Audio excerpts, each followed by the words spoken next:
just transition starts from the grassroots. Over half of carbon emissions are work-related, and every workplace has a part to play in making changes. Unions are already taking a lead. Trade union Green Reps ensure a joint approach to workplace sustainability. Green Reps are finding ways to cut workplace carbon, reduce waste, and they're campaigning for cleaner air and for support for nature. The role of the Green Rep includes organising events and green skills training, taking part in negotiations, surveying members, developing workplace policies, and taking part in environmental audits and committees. So why do we need Green Reps? Because they're the best way of getting workforce engagement and ensuring trust and fairness. They can involve every worker and maximise expertise and support. And this can help carbon reduction and improve industrial relations. Prospect Reps Becky and Connell have been working together with members and management to help climate-proof their workplace. The reps joined the IPO's Green Team so they can feed in members' views and ideas after a survey found the climate crisis was one of members' top concerns. Unison rep Stuart Egan came up with the idea to set up an orchard and community wildlife garden at Llandough Hospital and secured support from senior executives. 150 trees have now been planted after a huge fundraising drive, and it's become the first of its kind in the UK, offering huge benefits for wildlife, plants, staff, patients and the local community. Top tips of what Green Reps need are facility time, to be able to share the load with others in the branch, and to access training and resources. Start small because quick wins build momentum. Be highly visible and celebrate success with a strong union identity, because our members want a greener, fairer future. UCU rep Paul Rock has played a key role working together with students. Last year, the union ran a successful campaign calling on Cardiff University to declare a climate emergency. The university has now committed to becoming carbon neutral by 2030. Paul has also bargained for more support for greener travel and for sustainable ethical investments. It's not one size fits all, but joint approaches work. Join with allies and seek senior management buy-in. Make a moral case, not just a business case. Establish structures and make environment a priority. More employers are assessing climate risk and planning adaptation and mitigation measures. The workers need to be at the centre of this, with transition planning and agreements made with unions. These will secure jobs, pay, pensions, equality, skills and health and safety. Because together we can tackle the climate and nature crisis and create a just transition for Wales.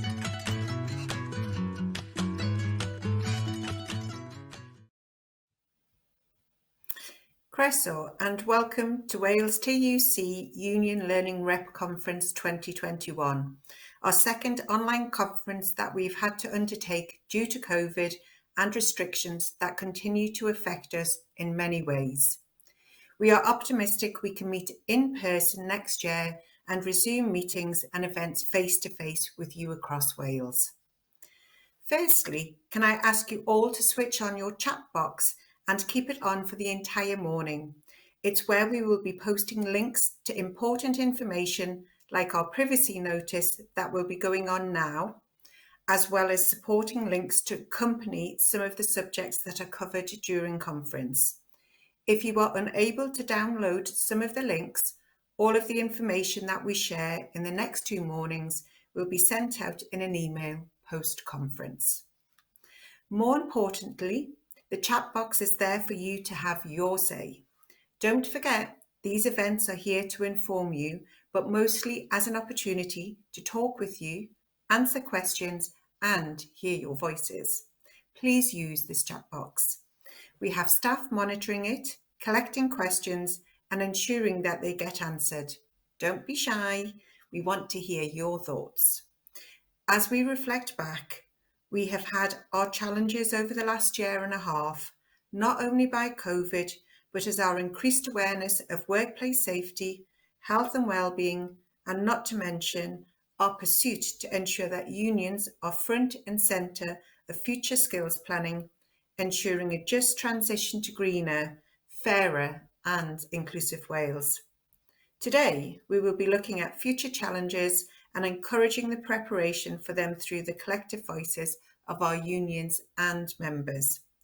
Without a doubt, the Union Learning Rep role that has the ability to hear the worker voice that we value, and with assistance, preparation and support, we can ensure that every member has their voice heard, their opportunity to progress their skills and widen their opportunities now and in the future landscape. We will also be celebrating our successes. Without doubt, we change lives with the work that we do, and I am happy to see that we can showcase that today through some of the presentations that we have planned to illustrate just some of the excellent projects this work. I'm particularly pleased to introduce our first speaker, Vaughan Gethin, Minister for Economy. A member of Unison, Unite and GMB, Vaughan has been the member of the Senedd for Cardiff South and Penarth since 2011 and a rich history with the unions.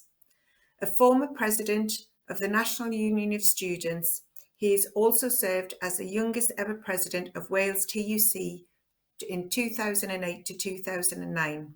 His current list of responsibilities are vast.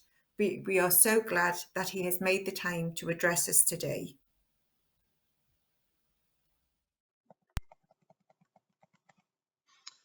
Shmai Pab, hello everyone.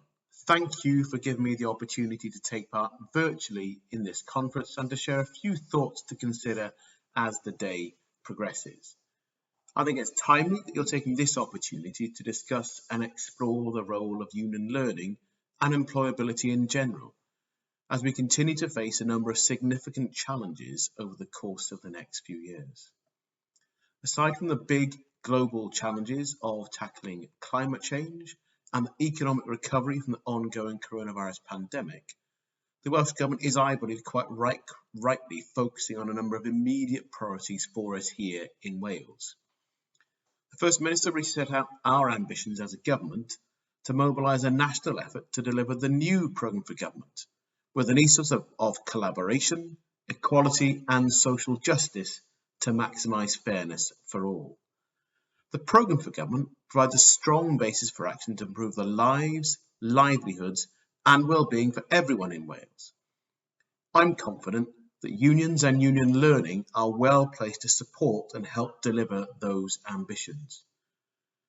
Union learning reps and the Welsh Government funded Wales Union Learning Fund play a very important role within the broad landscape of employability support, and both are uniquely placed to promote workplace learning and progression in work. I do not underestimate the importance of the peer-to-peer advocacy that you provide, and the myriad of learning opportunities that you strive to develop, deliver, and facilitate on a daily basis that help to improve the experiences and opportunities for all of the participants. I hope you have the opportunity today to focus some of your time on the impact of climate change and both the challenges and opportunities this presents to us for a just transition into a future of an even greener economy. Union learning reps have a key role to play in this area, as your support will be critical in helping people to retrain and develop new skills that respond to the challenges of the future economy. Challenges like digitalisation and automation in the workplace, improving workforce well-being, and transitioning workers and the businesses that you work for to a net zero economy. Alongside this, we're committed to working with you to develop and strengthen the role of green reps across workplaces in Wales. Ensuring that climate change is understood across all sectors, including workplaces and the public sector, is a collective responsibility. And I'm happy to be an active supporter and endorse the efforts that you are making here. Fair work and access to good jobs is another priority for this Welsh Government. And again, you have a major role to play. Collective bargaining to support in-work progression and achieve fair work outcomes with union learning as part of that offer gives people the support they often need to move into and progress within job roles that provide better wages and good working conditions. There is, of course, a great deal more to do here, but we have the ambition to make further progress in this agenda, and working with partners like yourself, I'm confident that we can make a real difference.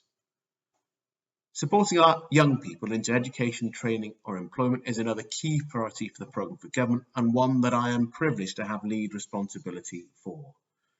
In the workplace, union learning reps can sometimes be the first point of contact with a union for a young worker, offering support to develop new skills and again to make progress in the workplace. So I would like you to become an active promoter of our Young Persons Guarantee.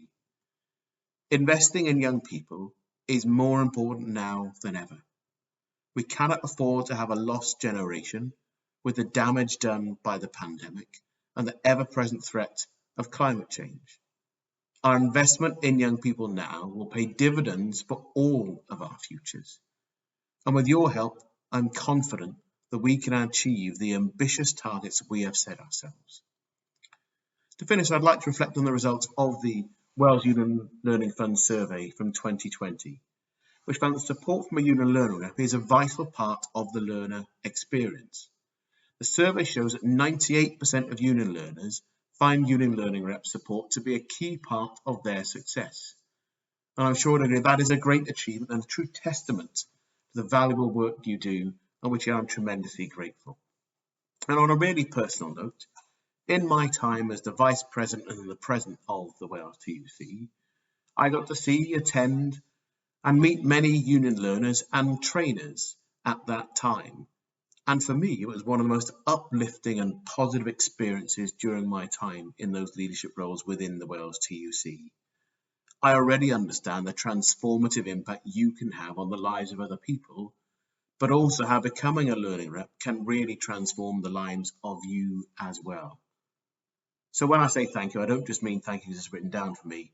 I really do appreciate everything that you have already done and will do to help people have the confidence to want to invest more in themselves, in their workplaces, and crucially, the big difference that can make for people outside work too. I hope you have a great day for the rest of the day, but more than that, I hope you have a really not just valuable, but exciting, interesting, and truly rewarding time in the months ahead. Diolch yn fawr iawn.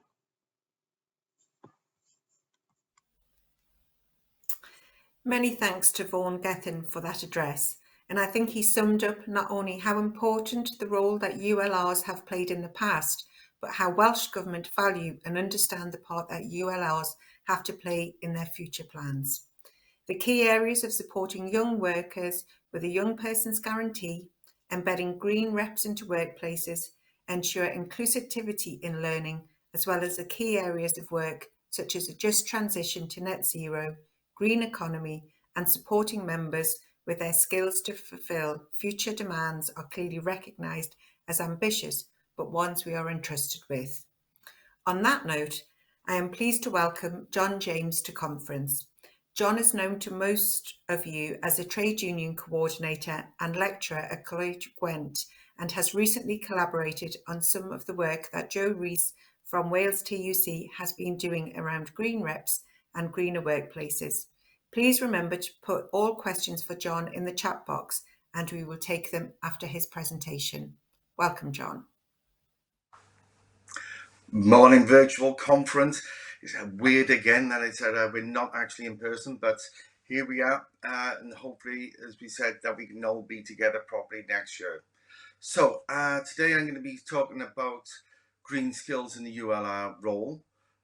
What exactly is green skills, and essentially what exactly does it have to do with the ULR role? So if we can start the slides, please. So first of all, we're talking about a just and green transition. What exactly does a just transition mean? It means that we get a greener and fairer future, and one that also protects our jobs, not just our jobs, the health and the planet. The reason for this is because time and time again, when we're seeing change happening, it's being change that is being done to us and not with us. For a just transition, it means we are the ones who have to be involved in all of this. So again, when we're looking at the environment, we're looking at all of this, there is a lot of jargon about. And quite often, breaking through those barriers of the jargon is quite useful. So I just want to go through the one thing which is always bandied about, but very few people actually get proper grips to it. So we're going to look at what exactly is sustainable development? Sustainable development comprises of 3 different areas. We look at the social needs of society.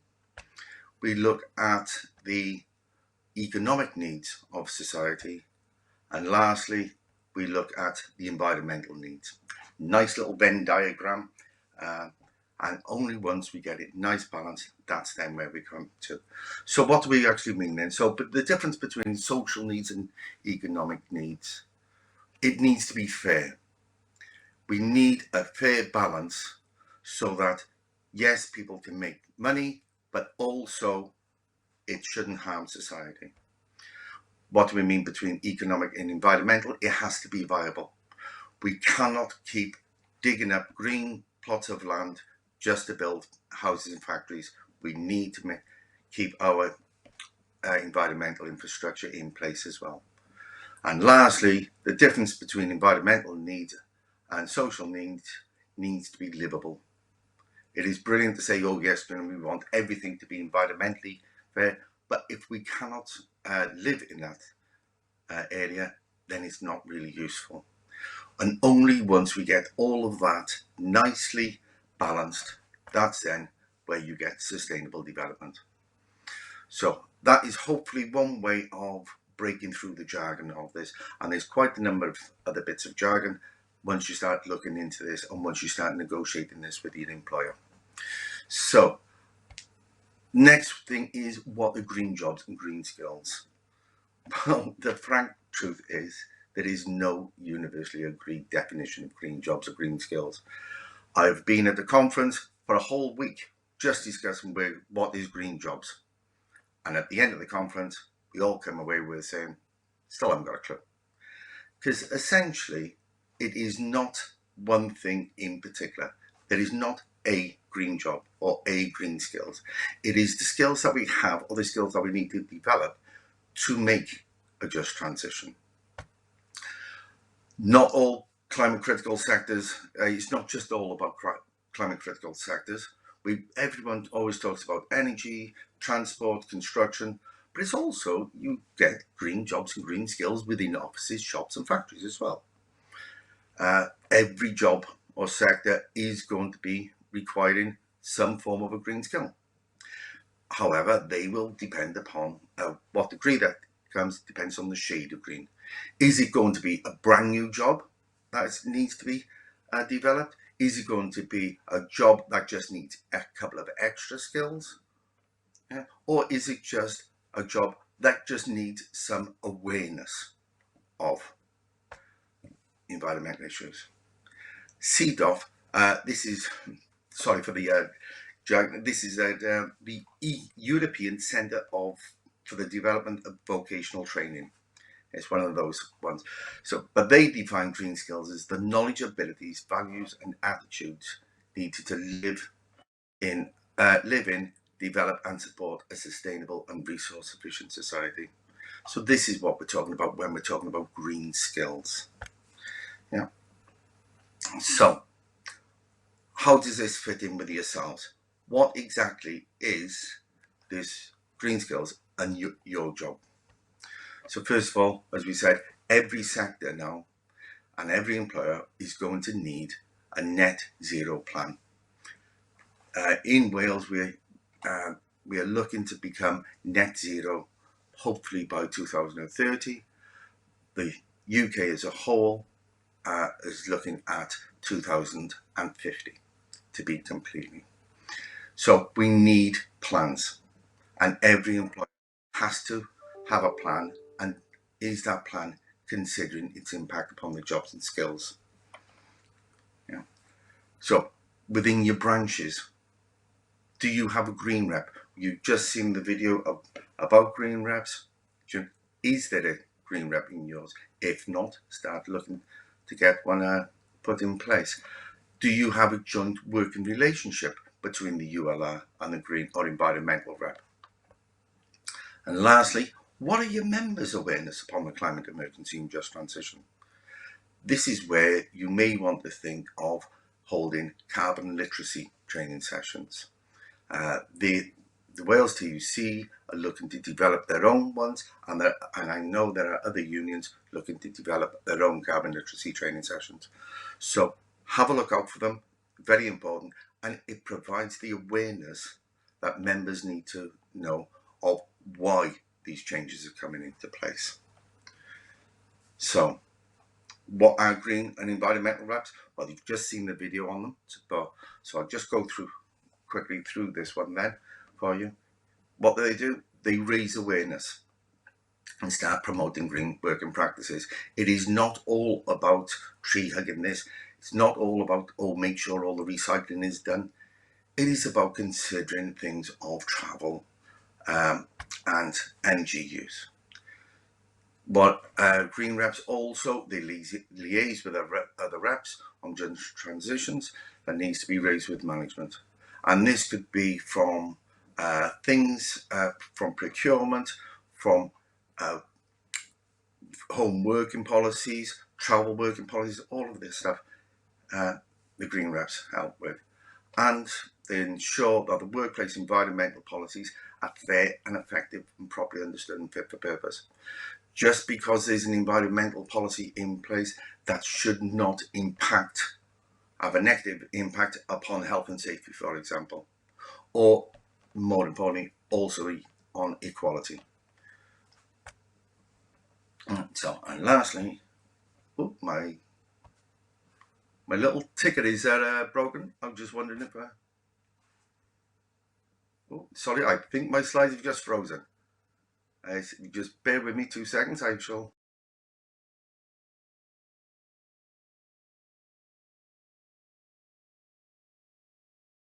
Hello there. Right, I think sorry about the technical problems there. All the fun of the virtual world again. So we're going to be developing a green skills strategy. So we built up a checklist for yourselves. So for the first step, look at the branch organisation. Yeah, has the impact of climate change on future employment and skills been discussed within your branch? These questions need to be raised, because what happens then with the green skills? Do you have someone who can liaise with other unions within your workplace to coordinate the response? The one thing you do not want is having 2 unions coming with different agendas. We need to all talk from the same book on this one. And do you have a branch officer who is leading on climate change and green skills? This could either be the green rep, or it could be yourself. Entirely up to your branch how you want to organise it. And last but not least, as I said, has there any health and safety or equality impacts being considered when looking at climate change? So, step 2, developing for the skills and awareness audits. You should all be quite familiar with carrying out a learning needs analysis. You all go out, survey your members, ask them what sort of a course they wish to have, what is their highest qualification they've got, all of this. So now we're going to be asking you to include the green skills. So discuss with other reps about their knowledge and awareness of the climate emergency and just transition, for example. You could conduct a survey to obtain the members' awareness for the skills that they require for a just transition. And from that, you should be able to start generating data that can be then used in your discussions and negotiation with management. So, moving on to the step 3. First of all, have the green job creation and skills mapping been discussed with your employer? This means if you've identified any areas where the job is going to change and may require further training, this needs to be raised. So, what are the main risks and opportunities for the current staffing arrangements in the result of climate change policies? And these will be quite significant. Yeah. What are the general training arrangements that needs to be prioritised to minimise the risk and maximise opportunities? And last but not least, how will you and the green rep develop the green jobs and skills as a collective bargaining issue with management? Because again, this is where we need to be using our strength, because without us, it will not be a just transition. So we've currently just seen Vaughan Gethin. So from the Welsh Government, we've got quite an extensive range at the moment. The Wales Government is producing its Net Zero Wales plan. And from those, as I said earlier, every sector, every employer will have to have their own Net Zero Wales plan. If you don't know what your own employer's one is, now's the time to start having a nose. So the Net Zero Wales Skills Action Plan is due in the spring of 2022. Keep an eye out, keep in touch with the Wales TUC, because we should be having the information for that. The Welsh Government have actually introduced a policy, a programme of government. Within this programme of government, they've actually highlighted the necessity of green reps, and they're supporting green reps. We are looking for further support of them. So that's coming. We have the Environmental Act. The Environmental Wales Act is quite significant and is a much more improved act than the one that is coming out of Westminster, unfortunately. So, and last but not least, we've got the Wellbeing and Future Generations Act. The Future Generations Act is quite significant, as it places a duty upon every employer to, under the Welsh Government influence, to have sustainable development at its core when planning for the future. And last but not least, and this is going to be a really significant piece of legislation, it is the Social Partnerships Act. And this is where one of the key things is that it places a duty upon employers they have to negotiate with us on sustainable development. So there are a number of resources available. I've put them here. This presentation is going to be available after this event. So if you want to know any more further, the Wales TUC has produced an absolutely fantastic Greener Workplace for a Just Transition toolkit, which covers exactly what is the issue with the climate emergency, what is the roles of the rep, what are the issues within workplaces, and it gives you tons of little templates and tools on how to actually go forward. There is the Wales TUC have produced a report on this, that's available. And last but not least, Union Learn has also produced a publication talking about cutting carbon and growing green skills. Okay, so that, I believe it was me.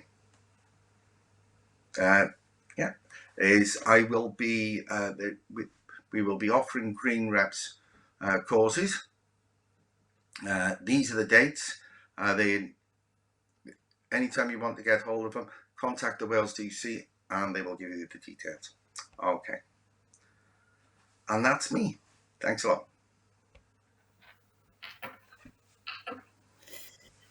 Thank you very much, John, for that presentation. And as you said, that will be available after the conference. I've got a couple of questions for you, so I'll give you the first one first. John, have you heard about any green mapping that has taken place, and how prepared are employers for a just transition? Right. First of all, green mapping is looking at, and it depends upon there's several types of green mapping. One is looking at how things are developed within the workplace. Do you have environmentally friendly systems in there or not? You could also look at how your green skills are being mapped. There are a number of places which has been done. At the moment, it's all being done ad hoc. That's the best sort of answer for that one. And sorry, I didn't catch the second part of the question.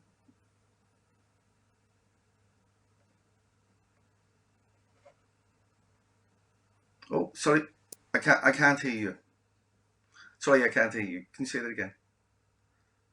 Oh, the sound's gone completely.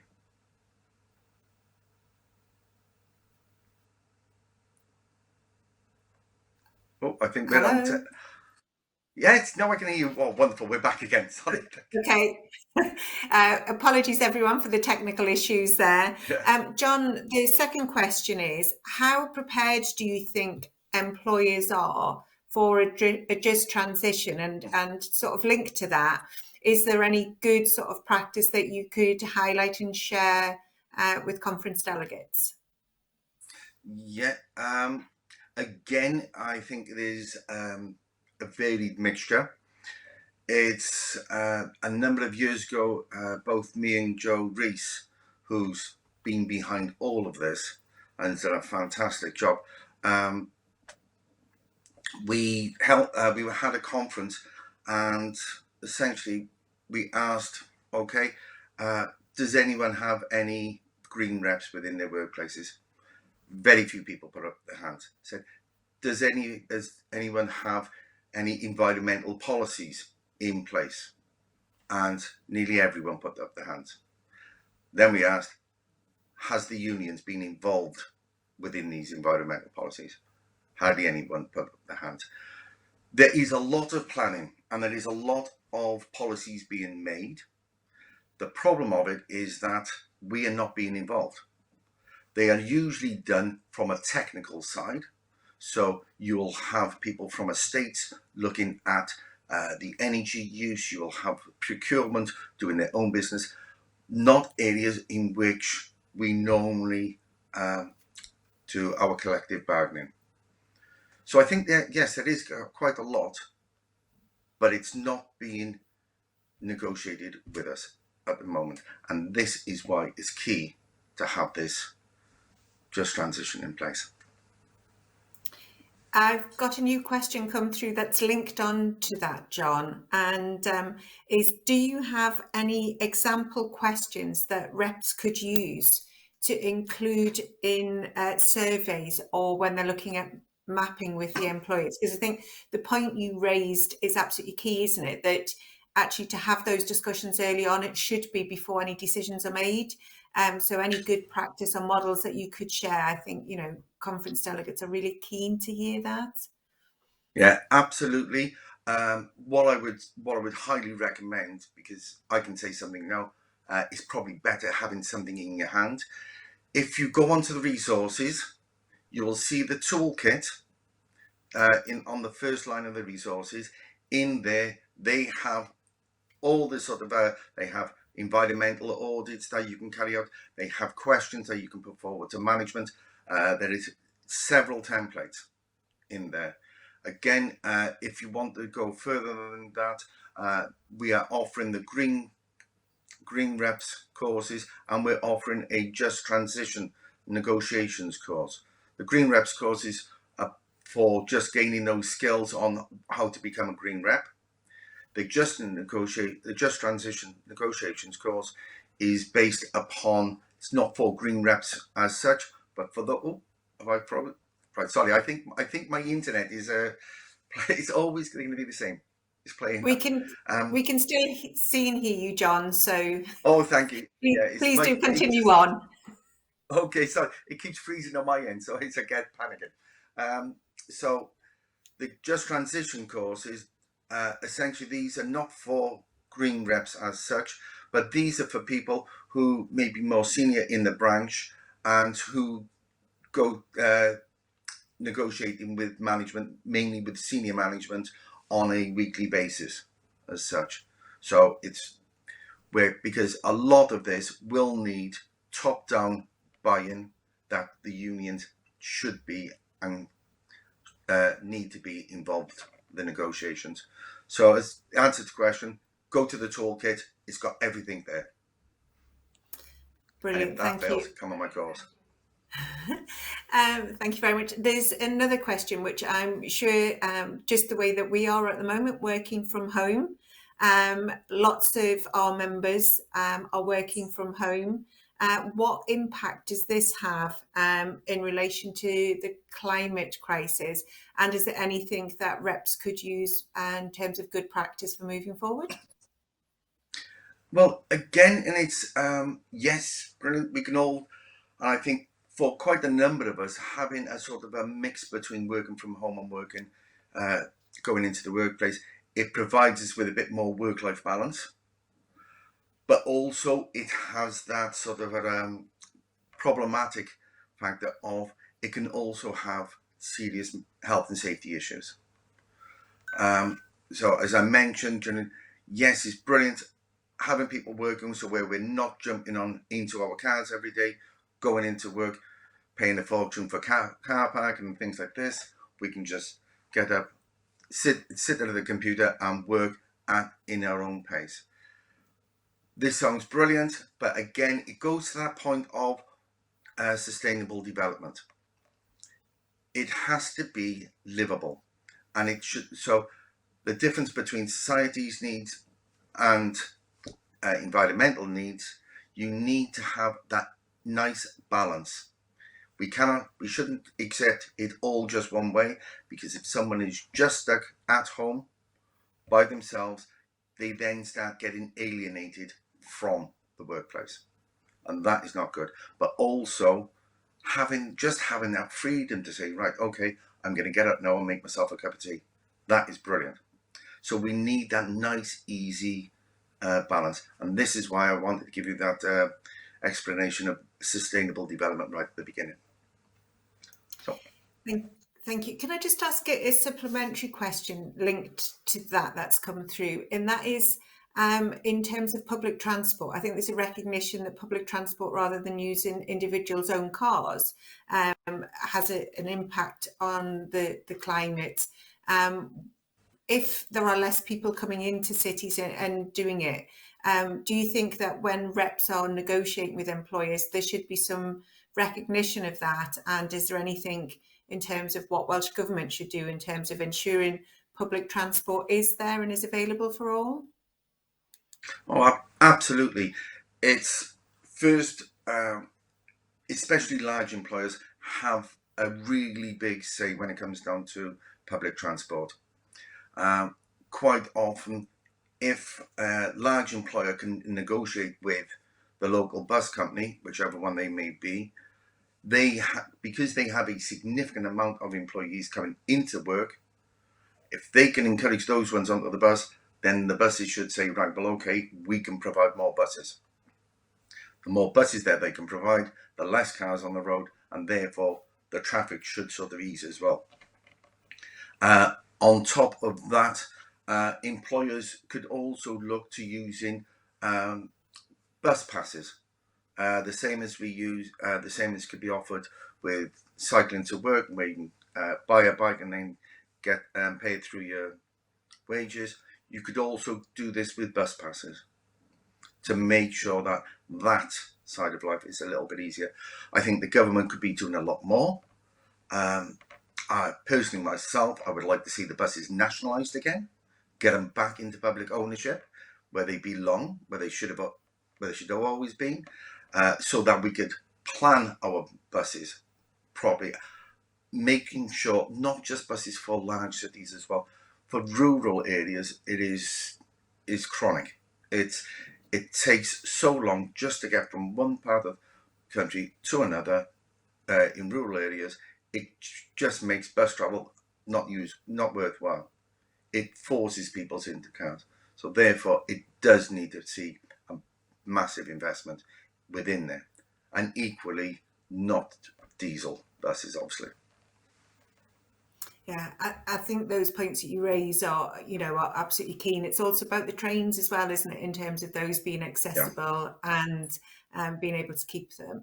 I think you've talked about, some of the employers. In your experience, is there any sector within Wales that is kind of better in terms of their planning on green skills? Is there anybody in Wales that's leading the way? And can you talk us through that and kind of why they're leading and what best practice is? Because we know that when we negotiate with employers, quite often they don't want to be first, but actually as reps, when we can cite good example and someone that's done it and can see the benefits, employers sometimes are more responsive to that.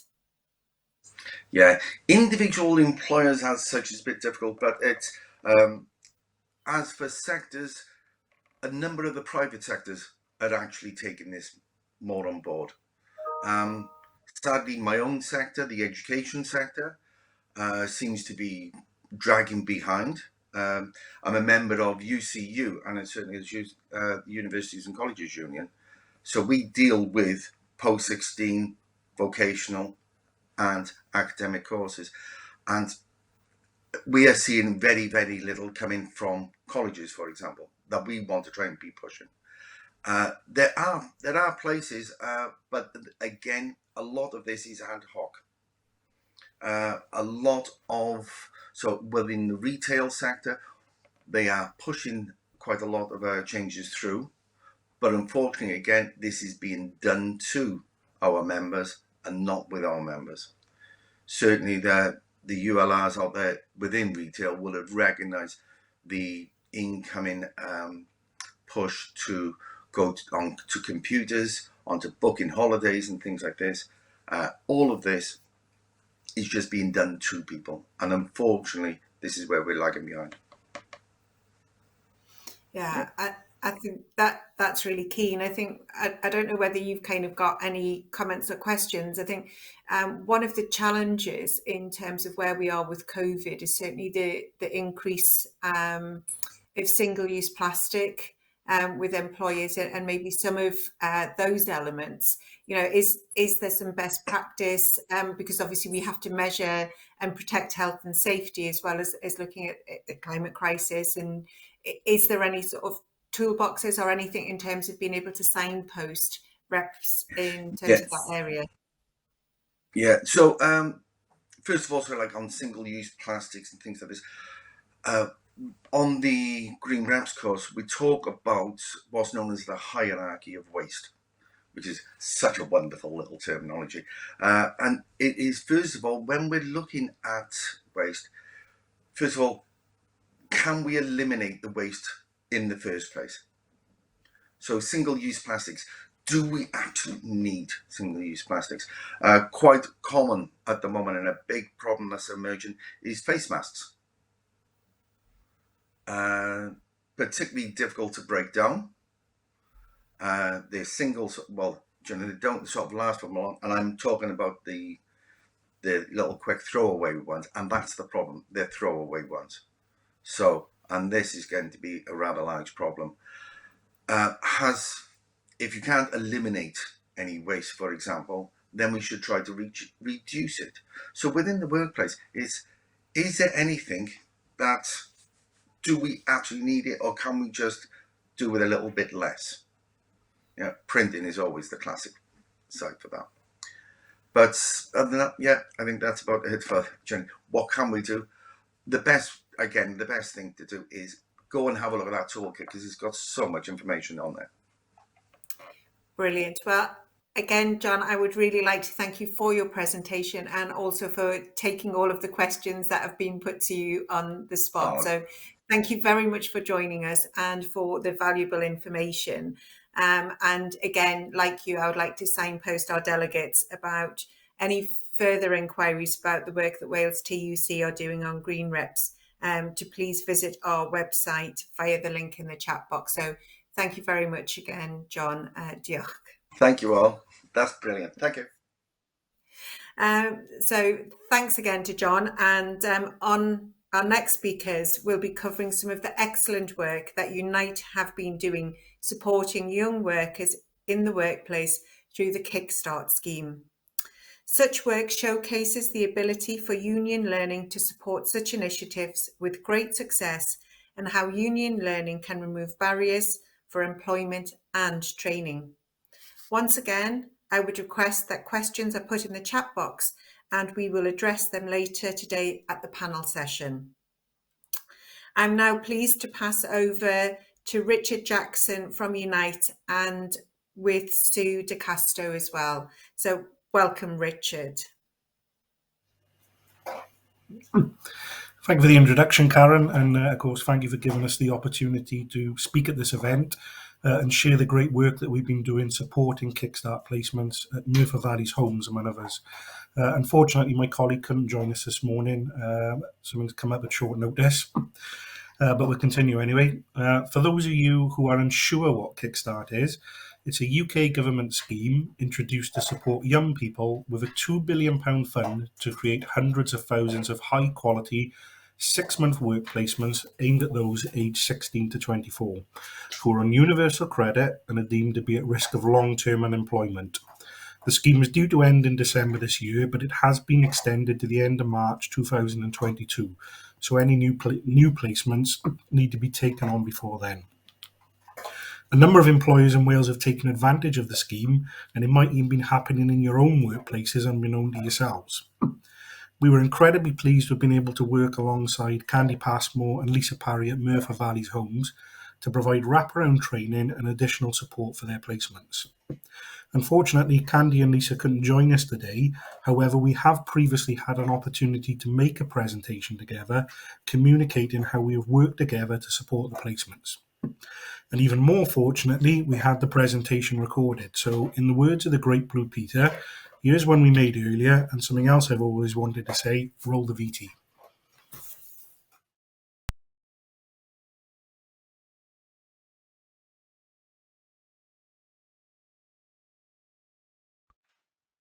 Hi, I'm Candy Passmore, HR and Development Partner with the responsibility of developing employment projects. In January 2021, we signed the official agreement to become a host for Kickstart. We are delighted to support the government's initiative to help reduce long-term youth unemployment. In 2019, our mutual introduced Brighter Futures, a fantastic project to help develop new skills and support tenants into employment. With Kickstart being an employment project, we felt it was key to embrace this project under our Brighter Futures scheme. As a mutual organisation, we also felt it was important to give opportunities back to our communities. We do recognise youth unemployment has been exacerbated as a result of the pandemic, as highlighted in the next slide.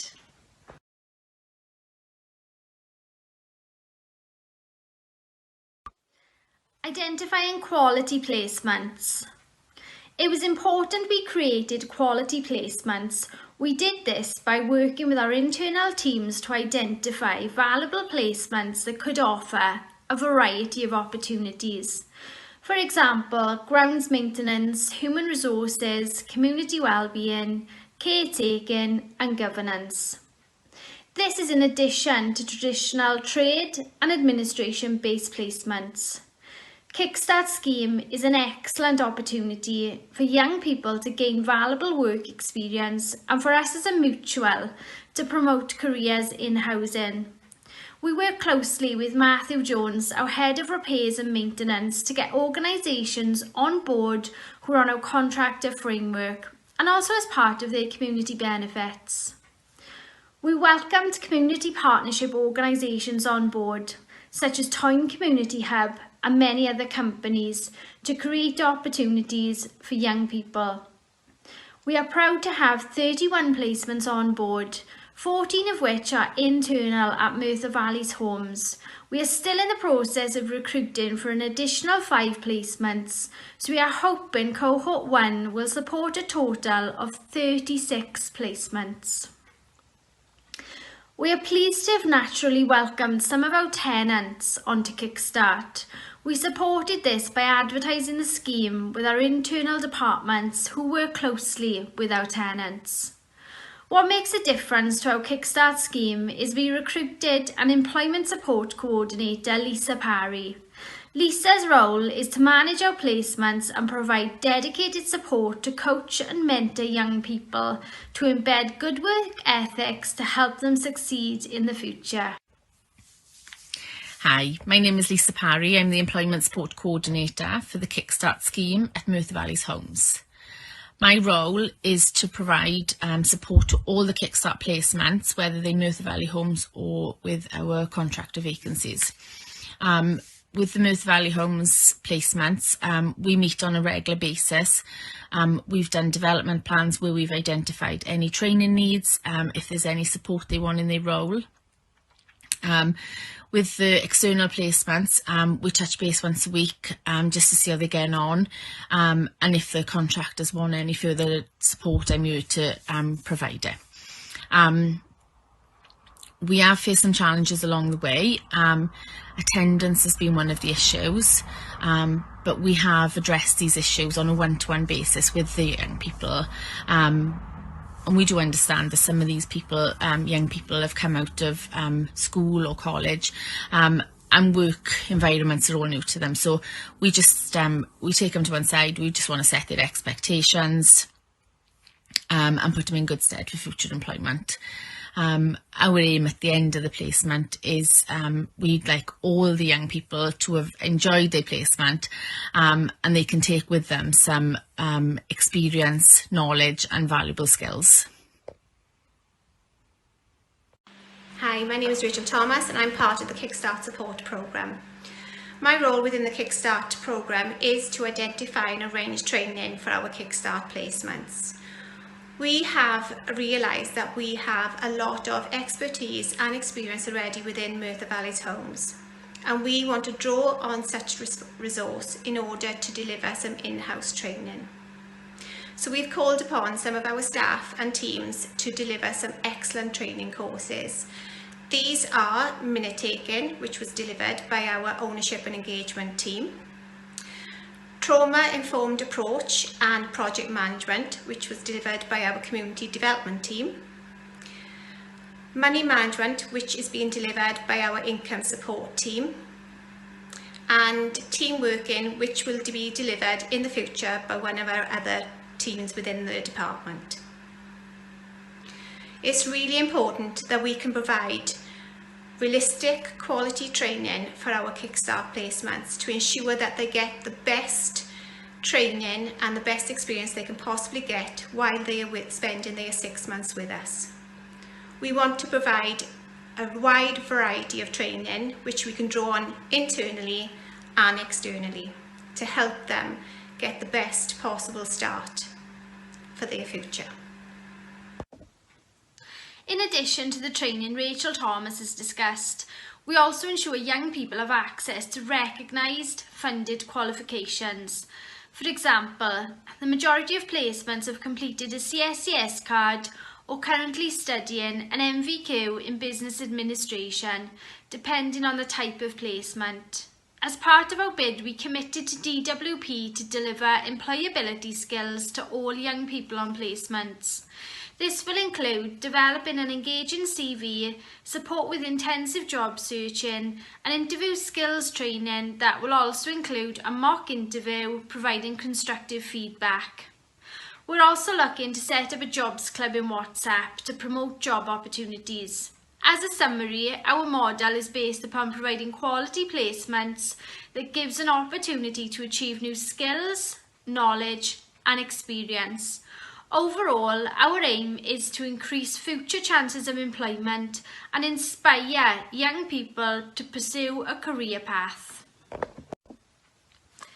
Our model starts with a lot of passion to create an environment for young people to thrive. Development plans have been an essential way to identify barriers. We recognise everyone's barriers will be different, but the most common we have identified are employability skills, having the right tools, being able to drive, access to training and confidence. We try to identify these early on in the placements, so we have plenty of time to help overcome them. Quality mentors play a huge role in our model.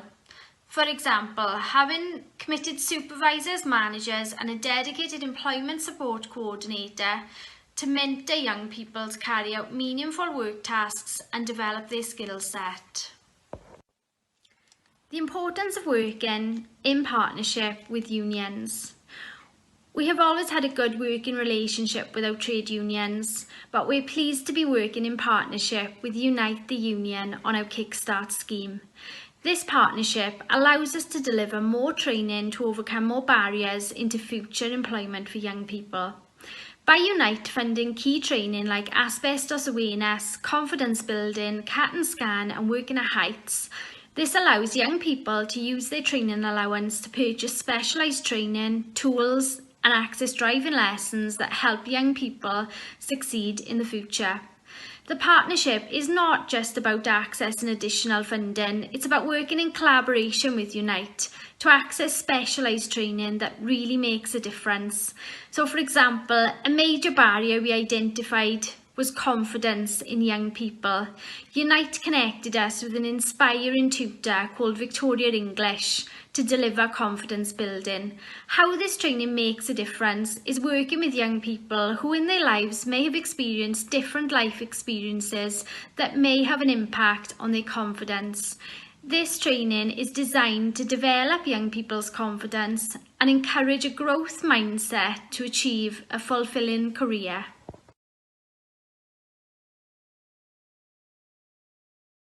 I'm Michael Thomas and I am a Kickstart trainee with Merthyr Valleys Homes. I'm currently training to be a plasterer and hoping to be a qualified plasterer at the end of my training. I'm being taught by Mansell Mason, who is a great mentor and has learned me a lot of new skills that I will take on in my career. Mansell has made my time with Merthyr Valley Homes super enjoyable and let me take part in multiple trades such as carpentry, painting, plastering and tiling. Merthyr Valley Homes has issued me with a training fund that I will use to buy tools and driving lessons that will help me in my future career and make it a lot more easier for me. Hi, my name is Heather Williams and I'm a HR training assistant at Merthyr Valley Homes. With the Kickstart scheme, I am able to gain so many experiences and improve on my skills while also gaining some new ones along the way in such a short amount of time. I've been given the chance to take part in many big and small projects such as creating and improving courses on learning for staff members. I've also been included and I've taken part in many team meetings where I've always been encouraged in to give my views and opinions on. I've been given such a great opportunity to be able to try something different and something new, which I've never even considered before, such as a career in HR or office-based. I am really enjoying my placement in Merthyr Valley Homes so far because I'm always doing something different and new, and the staff are always very encouraging and there to help along the way. I feel it's really benefited me for the future as it's given me new experiences and skills which I'd never pick up from anyone else. So I can't wait to see what else my placement's going to give me. Thanks. So good morning everyone, I'm Sue De Casto. I'm the Regional Learning Organiser for Unite the Union and a Wales Union Learning Fund project. I'm here this morning with my colleague and fellow RLO Richard Jackson to talk about our partnership with Merthyr Valleys Homes and the support we've been able to offer through our project to their Kickstart scheme. We're also hoping to illustrate the benefits of working as part of a social partnership to both unions and employers alike, and to illustrate that as a collective we can work together to overcome common challenges facing Welsh workers in a fluctuating labour market. I'm going to skip over a couple of slides just because we ran out of time. A little bit about Wolf and Unite, the Unite Wolf project. Wolf has been around for over 20 years now, supporting learners in the Welsh workforce. Unite's one of the biggest unions in Wales. We've got over 2,000 recognised workplaces and a membership that covers all sectors. And over the years, we've supported tens of thousands of learners, helping them to access training and lifelong learning. And we support a wide range of organisations and employers to develop and deliver a range of workplace vocational training programmes. Why is Wolf successful? Because Wolf has over time and of necessity developed strategies and solutions to deal with the inherent difficulties of successful workplace engagement. We have a flexible, innovative response to meeting the needs and demands of learners in an economic environment, and we've got a wealth of resources and experience to respond to skills gaps across most sectors. We can offer funding, bespoke training, and an excellent advisory and signposting service. We consider partnership work the best route to success. We work closely with Welsh Government agencies, sister unions, and all relevant stakeholders to ensure that what's essentially limited resources are used as effectively as possible to directly support the Welsh workforce. So in July 2020, Welsh Government published their COVID commitment to employability and skills, which was a package of £40 million, and it would be targeted at those who were considered already disadvantaged in the labour market and suffering from the impact of the pandemic. This would include, particularly from a Unite perspective, those impacted by job losses and redundancies. Unite alone had over 6,500 members who were directly affected by redundancies. Other groups include disabled people, women, the BAME community, and those on low incomes with low skills, and not forgetting that the young people that we're here to talk about today. Delivery focused on a range of service provision, particularly an expansion of frontline services through Working Wales. But what of particular interest to Unite was the retraining support for existing workforce to help people upskill and retrain, particularly in those sectors where jobs were hard hit, to help them transfer to other sectors if needed. So alongside the UK government's Kickstart scheme, Wales TUC invited applications from unions through their WOLF projects to apply for funding that would demonstrate effective ways to create and deliver retraining and upskilling opportunities to those impacted by COVID. So here there's a list on the right-hand side at the bottom of particular areas of concern for Welsh Government. In consultation with the Wales TUC, Unite submitted a bid that focused on particularly Kickstart, digital innovations, upskilling, job progression, and essential skills delivery. A lot of these are areas that we're already working in and delivering on, but the Kickstart programme was a completely new area for us. So our partnership with Merthyr Valleys goes back some time. We worked with them in 2013 as part of a multi-union forum. We were able to help them deliver essential skills, OSATs and CSCS training for their trade staff, which is a very successful programme. Recently, since 2019, we've been supporting their mental health and wellbeing programme for staff, and we've been able to support this by providing funding and tutors to deliver a range of mental health and CPD development. So we were absolutely delighted to be able to work with Merthyr Valleys Homes. When we submitted the bid for additional funding, we focused on our Social Housing Association cluster and partners in local authorities, because it seemed obvious that these were the sectors that would take advantage of the Kickstart offer. We've got, as I said, we've got a long-standing partnership with Merthyr Valleys Homes. They've got good working relationships with numerous unions in the workplace, and they have a huge commitment to the wider community through their Brighter Futures programme. So we were very excited to be able to have an opportunity to work with such a great employer. So our offer to them was to build an individualised package of wraparound training that would enhance and complement what their already substantial training offer for their Kickstart placements.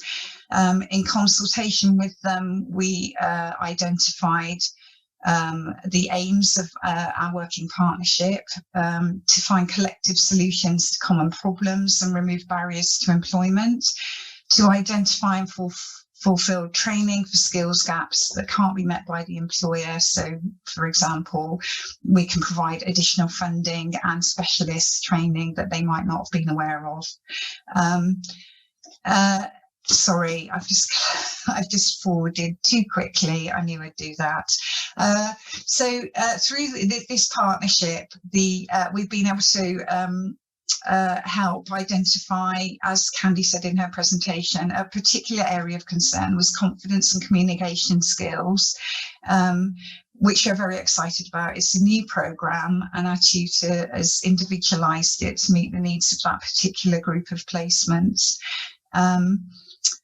We've also provided additional training, which Candy's already outlined, and this is not a finite list. It's quite an organic process, and what we're able to do is develop those training package as we go, because we're looking at making sure they're as confident and qualified as possible at the end of their placements, and looking forward to supporting them once their placements have ended. Candy again has outlined the fantastic package of support that MVH have been able to offer. Yes, Sue. So I'll take over now. So yeah, really the programme is about helping the placements develop a pathway to success. It's difficult to see how these individuals would have overcome the barriers to unemployment in the long term without the support that they've received from Merthyr Valley Homes and the Wolf Project. We're confident that support provided builds a solid foundation for the placements, providing improved opportunities to seek further training or access gainful employment following the conclusion of their Kickstart placements.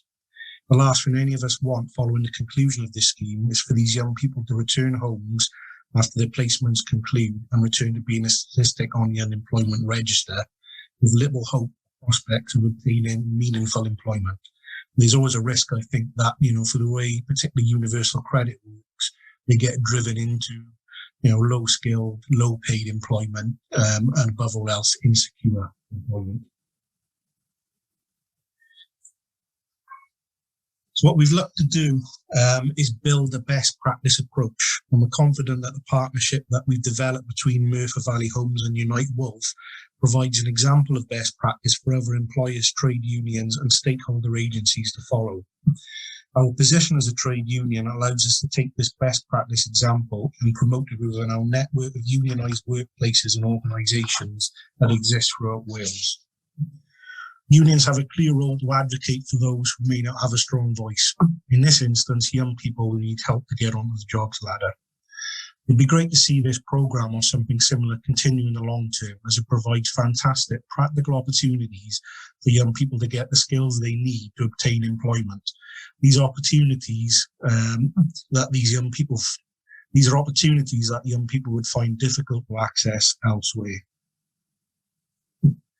I'm going to steal a little bit of Gareth's thunder on this one, I'm afraid. So in looking at the evolving role of trade unions, the Wales TUC has taken a proactive approach in looking how to engage young people through trade unions and social partnership working. The research has shown the demographics of union members are extremely concerning, with less than 5% of union members aged between 16 and 24, and over half of union reps now aged 50 and over. This means in the next 10 to 15 years, there's a real risk that we'll lose half of the reps that are currently existing within the unions. So we urgently need to address this demographic cliff edge. Research has shown that young workers want to get on in life, and unions can play a key role in making that happen, with learning central to the organising agenda for young people. The learning agenda has an opportunity to become a key tool in engaging and organising young people into trade unions. Many young people fail to see the value in trade unions. However, their desire to progress their careers means that support from the union learning agenda provides a unique selling point to engage younger workers and organise them into trade unions. We need to help young workers realise that unions are more than just an insurance policy for your job. They're a means of helping them to progress in life. And I know Gareth Hathaway will be talking in more detail about this shortly, but I would encourage you to please take a look at the Wales TUC Young Workers Toolkit to find out more about engaging young workers. Well, that's it from myself, Sue, and Candy. Thank you very much for listening. Hopefully I haven't bored you to death with Death by PowerPoint. And please feel free to get in touch. We'll circulate this presentation to our host today to send on to all the attendees. And of course, when the Q&A arrives, we'll be more than happy to answer any questions that you may have. So thanks, everyone. Thank you very much.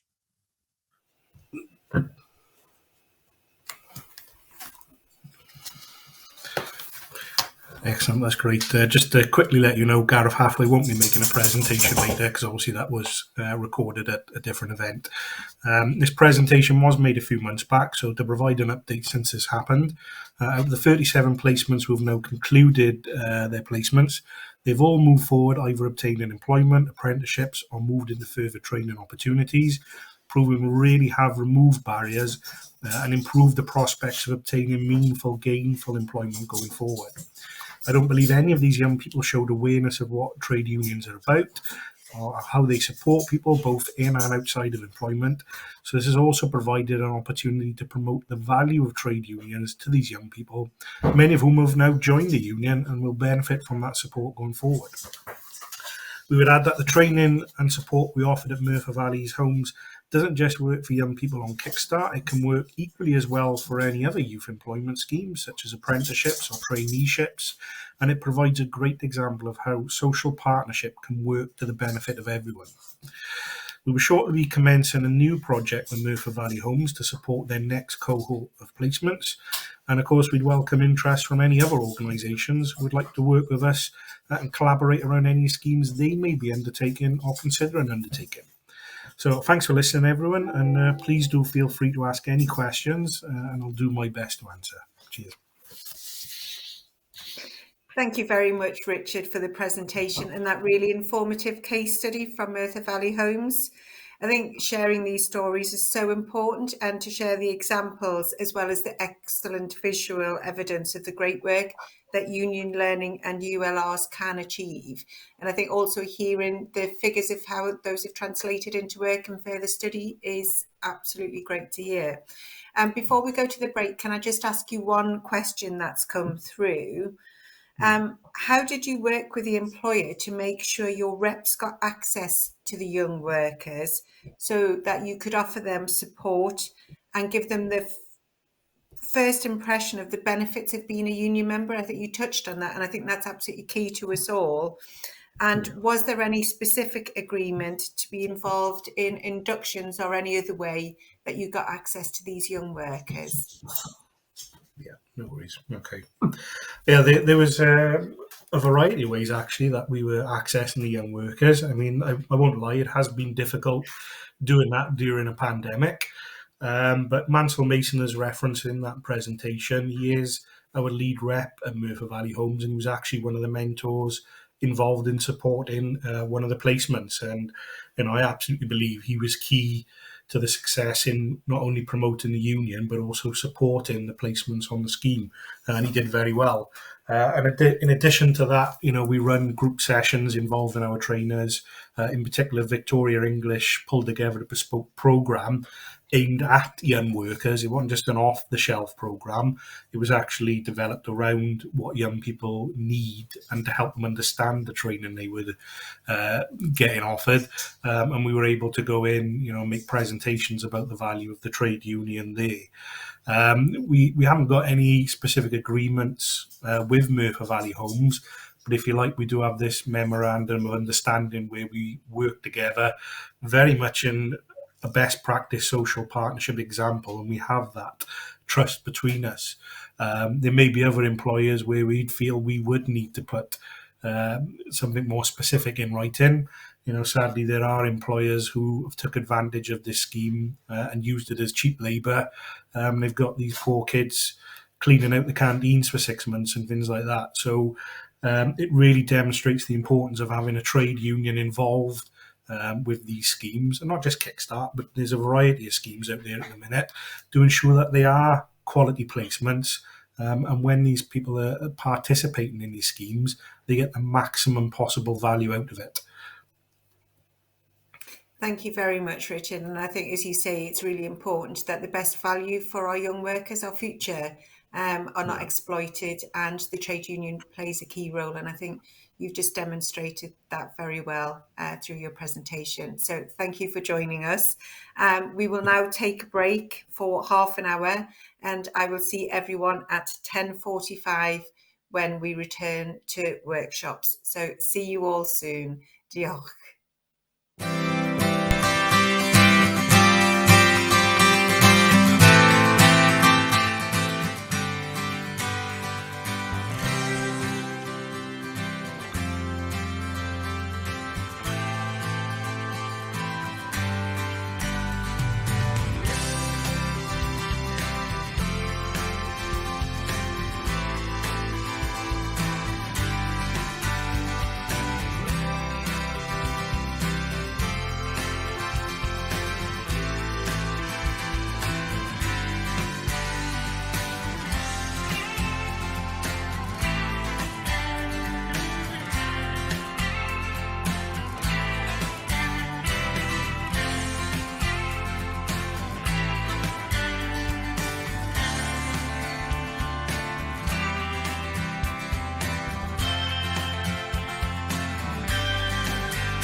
Thank you, Flick and Grid, to all of the ULRs for sharing your experiences.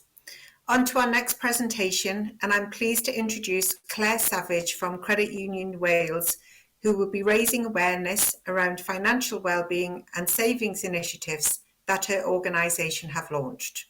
Claire will be introducing MoneyWorks and MoneyWork Mentors Initiative, a scheme that enables employees to save through their payroll via Credit Union Wales and embed financial wellbeing in the workplace. The Wales TUC is calling on employers to do more to help workers tackle their money worries. Recent research has revealed that 94% of employees admit to money worries, and 77% say they take their worries into work with them, and that has a huge impact on both their happiness and productivity. As part of Talk Money Week earlier this month, the union body called for action on unfair pay and for more employers to set up financial wellbeing policies and greater access to payroll savings schemes. With this in mind, it gives me great pleasure to introduce Claire and remind you to post your questions in the chat box, as Claire will be joining us on the panel straight after her presentation. Welcome, Claire. Thank you very much. Thank you for having me here, and thank you to Wales TUC for the support for MoneyWorks Wales. If I could have the first slide, please. Thank you. So I'm here to talk about MoneyWorks Wales. But before I do, I just wanted to tell you a little bit about Credit Unions of Wales and credit unions, because although over the water in Ireland, I think there are about 70% of people who are members of their local credit union. Here in the UK and here in Wales, we're not so well known, unfortunately. So what we are, we're member-owned financial cooperatives. We've got no external shareholders. When you save or borrow with a credit union, you become a member and you become a shareholder with voting rights at the AGM. We provide savings and loans, and the loans start as little as £100 up to £15,000 here in Wales. In other parts of the world, you'll find credit unions offering mortgages and much higher loans. Part of our ethos and part of our DNA is to promote the financial health of our members. We're regulated through the Financial Conduct Authority, the PRA, and all of the savings that people put with us are protected like they are with a bank through the Financial Services Compensation Scheme. We have 16 credit unions here in Wales. Around 80,000 members combined, and we have 50 million in savings and loans of 23 million. We've got a really, really simple business model. So our members say with us, that money can be given out as loans, and the interest on those loans pay for running costs, and anything that's left over, the excess profit, is returned to the members as a dividend, which is voted on in the AGM. So that's a credit union, and Credit Unions of Wales, Credit Unions of Wales are 10 credit unions who are working together. We're spread right across the country. We have a joint strategy and action plan called Building a Credit Union Nation, which launched in September 2020. We're really keen that that strategy had a lot of actions in it that would make a real difference. And one of those action points was to work together to improve the financial well-being of Welsh workers, and that's how MoneyWorks Wales came together. We prioritised payroll because we know that it can make a really huge difference to working people. This is a study that the Money and Pension Service did in Leeds with a credit union there, and they examined the impact of payroll schemes in a couple of different organisations, and they found that 70% of payroll scheme members saved every month, compared to 52% of employees who weren't members of the credit union. And 69% of low to medium income workers in the payroll savings scheme saved every month, compared to just 44% of their colleagues in the same earnings band. 59% of payroll scheme members had rarely or never saved before joining the scheme, and 89% of those new joiners either maintained or increased the amount they saved every month. So we know this makes a really positive impact, and we know from our own experience that once people start to save, then that it creates this very positive financial habit, and we're very good at changing people from borrowers to savers. Another reason that we prioritised payroll is because we started that strategy just before the pandemic, and then of course we were writing it in the thick of it in those early days when I think that we all worried about what this would mean for our financial health. Suddenly that need for a financial buffer was more obvious than ever, and we already knew that even before that pandemic that just fewer than 1 in 4 people had over £100 in savings and investments here in Wales. And we also know that 50% of people weren't confident about making decisions about their financial services and products. One of the things that is really good about these saving schemes is that you set it and forget it, because because it comes straight out of the salary before people can spend it. What you find is people just start to sort of build up those savings and almost forget that they're there. So we got together and we thought, how can we simplify the payroll services that we're already using and bring it together under one banner? And so we created MoneyWorks Wales, which launched in September 2021 with support from Welsh Government, Wales TUC, the Money and Pension Service, and our 150 employers. We've created this single branding and for payroll services right across Wales. We have one website, and that's got all the information for employers and their staff. And employees can go onto that website and they can set up a new credit union account, whether that's to save or to borrow. We've also set up various social media accounts to support the brand. It's a really simple scheme, and this is how it works. So you can see some of the employers who are our partners there.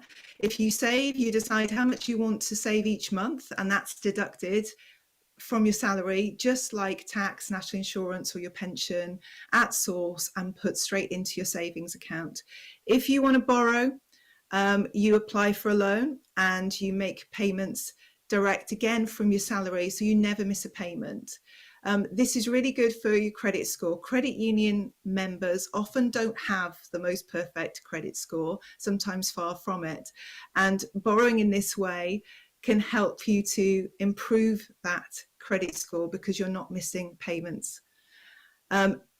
Obviously, HR or payroll will never know whether those payments are for a loan repayment or savings.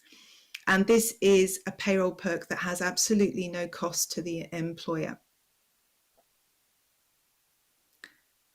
Because part of our ethos, part of our DNA is about helping people improve their financial health and improve their financial well-being, we partnered with the experts of the Money and Pension Service, who under their Money Helper brand have developed some tools that we now have on the website that help people through every stage of their financial life journey. From, it might be buying your first car, buying a new home, maybe having a new addition to the family, right through to working out your pension needs, or if you have a redundancy situation, what your rights are.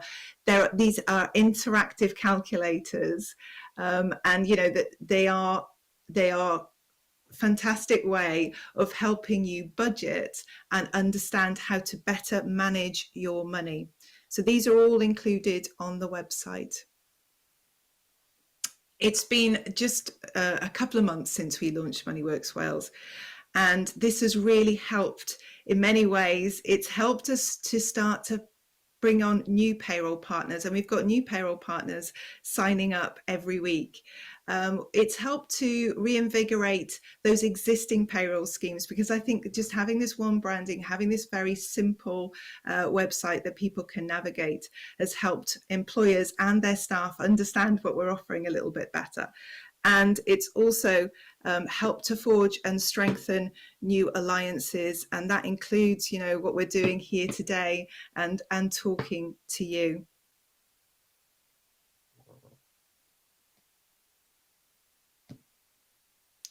Sorry, can somebody help me move the slide along, please? Thank you.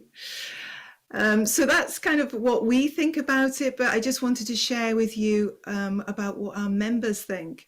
So you can see those two top quotes there are very much typical of our membership. Having a payroll payment means I don't have to stress about transferring money, and I don't have to worry about where money is coming from for big bills. This is very much, you know, once people start their salary savings schemes, they often just let it go. It's that old ethos of pay yourself first. So the money goes out before you can spend it. And that's a really good way of building your savings up. I used to find it difficult to save, but the credit union lets you save while you're paying off a loan. That motivated me to save more. And I would recommend this to anyone that struggles with money and to save. This is something that credit unions are brilliant at. It's helping to turn borrowers into savers.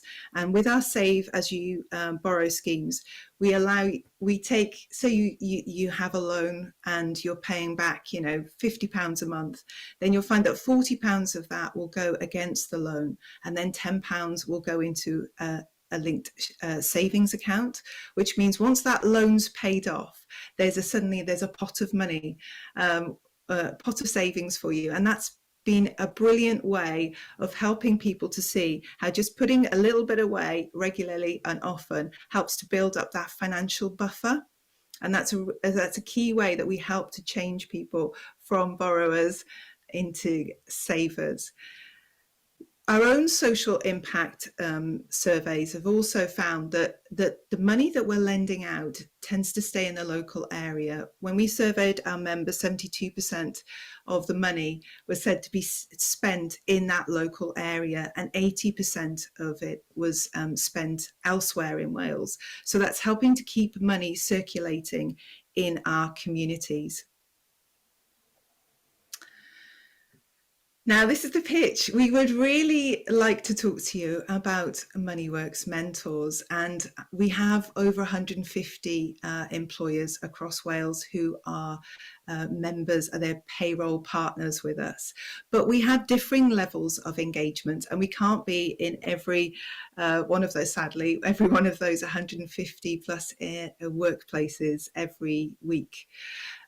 So MoneyWorks mentors are basically volunteers in that workplace who just make sure that staff know that this salary saving scheme is available to them.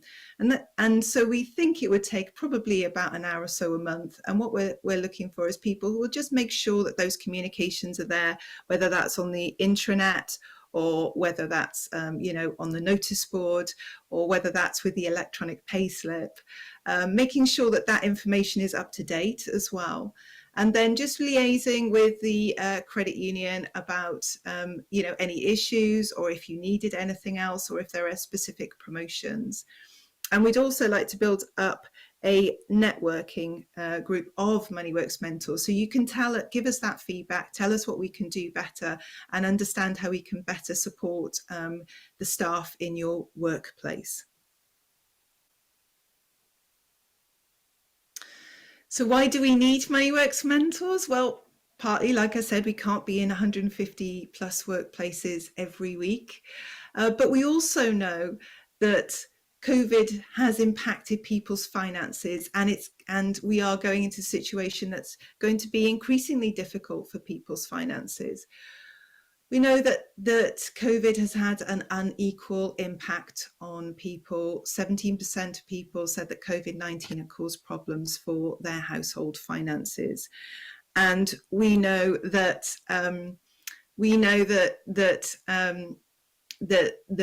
credit unions are particularly good at helping people on those low to medium incomes in improving their financial well-being. We are noticing, as credit unions, a lot of stress-related spending. This has become evident through using open banking in our loan decisioning processes. Key workers, unfortunately, have had a really difficult time through the pandemic, and this is particularly evident amongst those workers. We're seeing an increase in online gambling as part of this kind of, stress-related spending, and the Klarnas, the ClearPage, those things you see when you buy something online that say, spread the cost over 3 months. We're seeing people are kind of losing track of how many times they've clicked that button. And so these repayments can be far higher than they think they are. The Bevan Foundation is telling us that there is an increase in borrowing from friends and family, particularly in lower income households. Now, our colleagues at the Illegal Money Lending Unit will tell you, as they tell us, that often that catchphrase of friends and family can include loan sharks. We also know, of course, that the cost of living is going to escalate and is escalating, and we've got some difficult months ahead with food prices increasing, obviously fuel increasing, and heating bills increasing. So it's becoming more important, we feel, to ensure that working people in Wales have that financial buffer and also have access to affordable credit should they need it. So how do you become a MoneyWorks mentor? Well, first of all, your employer must be a payroll partner, one of those 150 plus employers. It does include most public sector employers, so Welsh Government, local authorities, health boards, and universities tend to be payroll partners. We are also keen to reach more organisations because we firmly believe that every Welsh worker should have access to this scheme. So if your organisation isn't already a payroll partner, we'd very much like to talk to you about that and see if we can help to introduce MoneyWorks Wales into your workplace. So that's it. That's the presentation over. If you have questions, I'm happy to answer them now, but also there are my details. My email address is policy@creditunionsofwales.uk, and my telephone number is there if you'd like to reach me. Thank you. Thank you very much, Claire, for that interesting and informative presentation. And I would now like to hand over to Angrit, who will be chairing our panel of staff and speakers who have inviting you to ask them anything regarding today's presentation. So over to the panel. Thank you very much.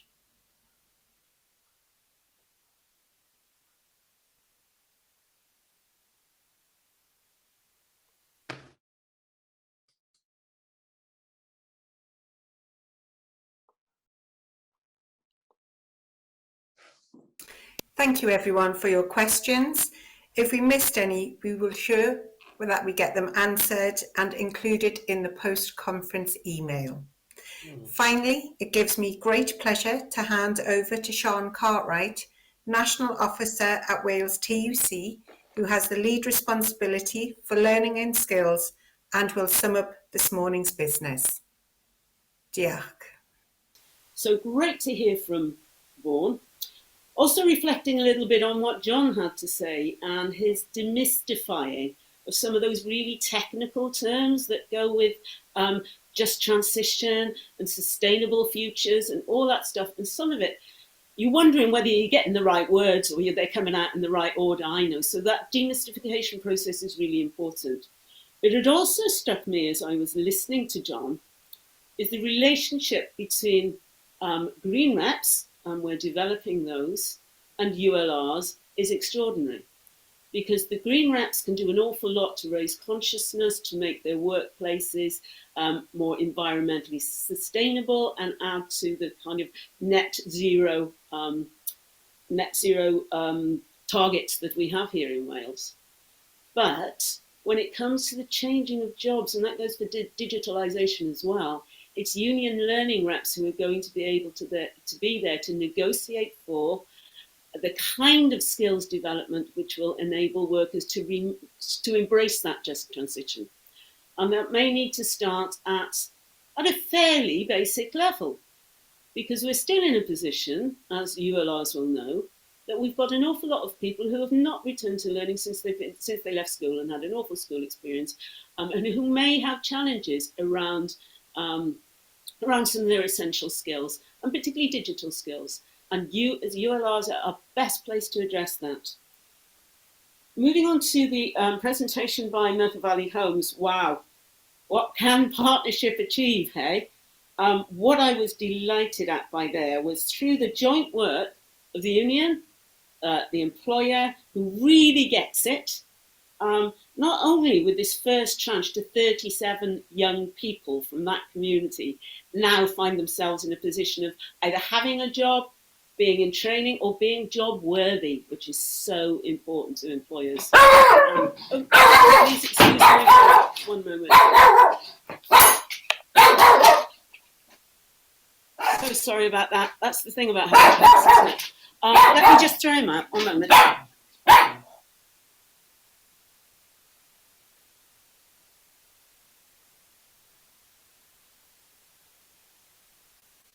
Oh dear, that's the first time he's done it. It's such an inopportune moment.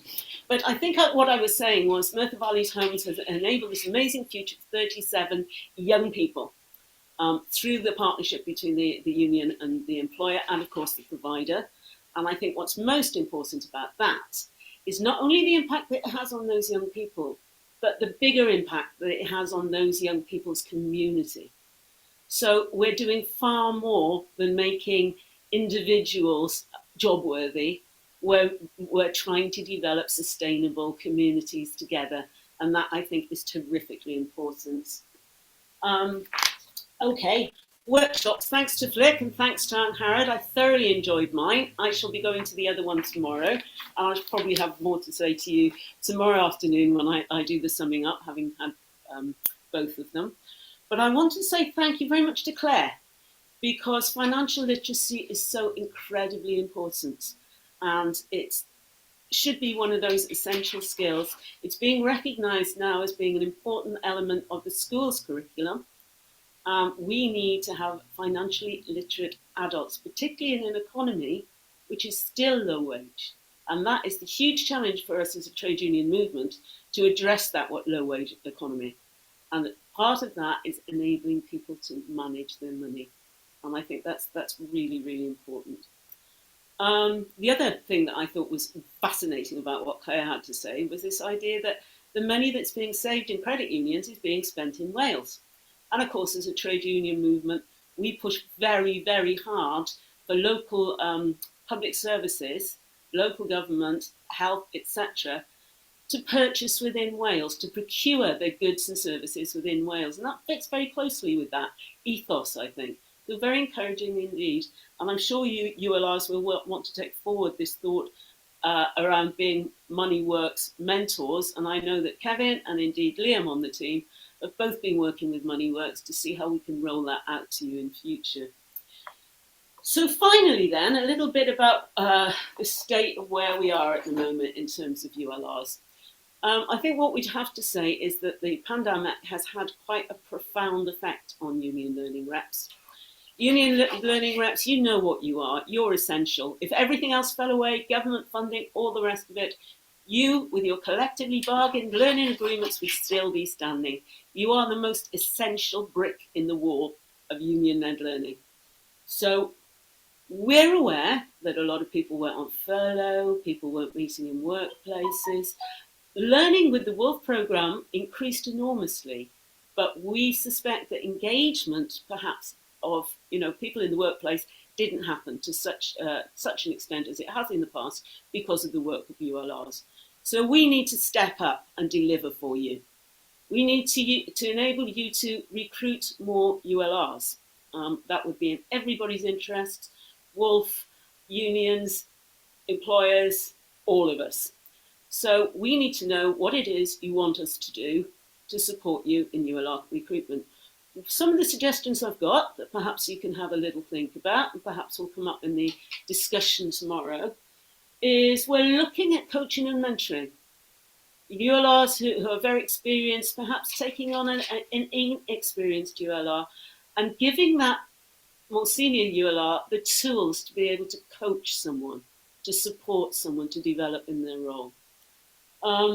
The other thing we're really looking forward to, of course, is returning to workplaces and being able to do the little road shows like we used to do around Wales, where we'd be there with the project manager and the learning officer and Harrod or whatever, in workplaces, recruiting learners, celebrating learners, and looking at recruiting ULRs.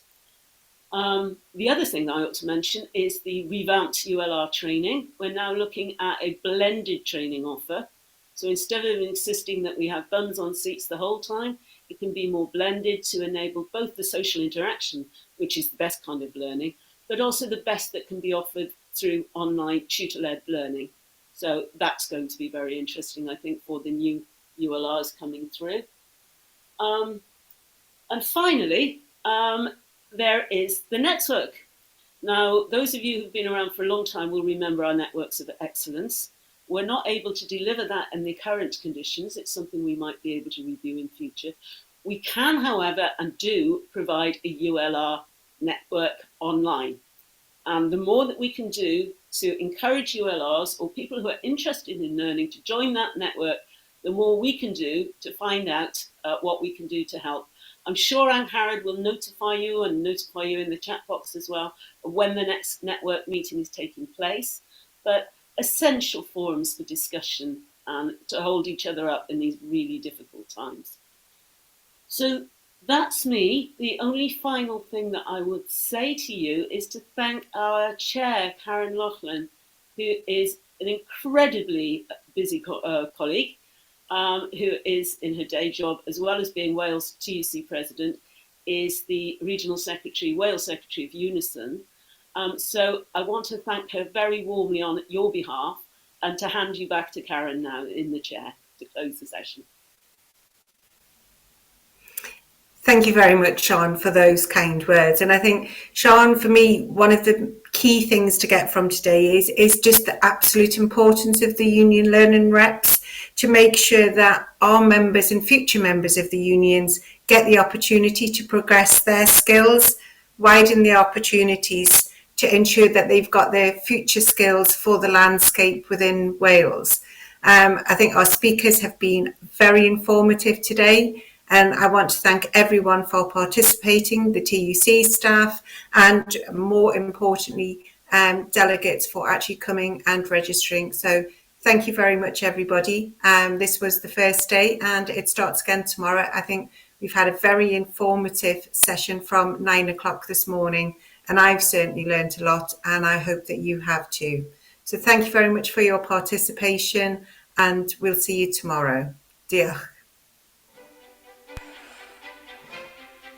Lifelong learning is a passion. Lifelong learning is a passion for millions of people around the world. Maybe you work in a training or mentoring role with individuals or families in a public, private or community organisation. If you're interested in developing your own skills and inspiring others to embark on their own learning journey, then becoming an Open University in Wales ambassador may be a great next step for you, wherever your background, connecting you to other like-minded people with a passion for lifelong learning. Signing up to be an OU ambassador in Wales gives you access to free online training for new ambassadors to help guide your colleagues, friends, family, or your students towards free online resources and routes to formal study at the Open University. To become an Open University in Wales ambassador, you can put yourself forward for the programme, be nominated by your organisation, or be invited by a current ambassador. Once your online training sessions are done, we'll carry on talking to you through Microsoft Teams, a closed Facebook group, virtual coffee mornings and via email, bringing together a host of resources and online content. The OU recognises you'll have other commitments, so you can always opt out at any time. This voluntary role can benefit both you and the organisation you represent. You'll be told about other learning opportunities and have a chance for more networking and collaboration as you help others access life-changing learning. There's also lots of potential for organisational development, like involvement in academic research and opportunities for joint funding bids. Open University ambassadors are passionate advocates for lifelong learning, working with our partner organisations across Wales and beyond to guide others to become the very best they can be.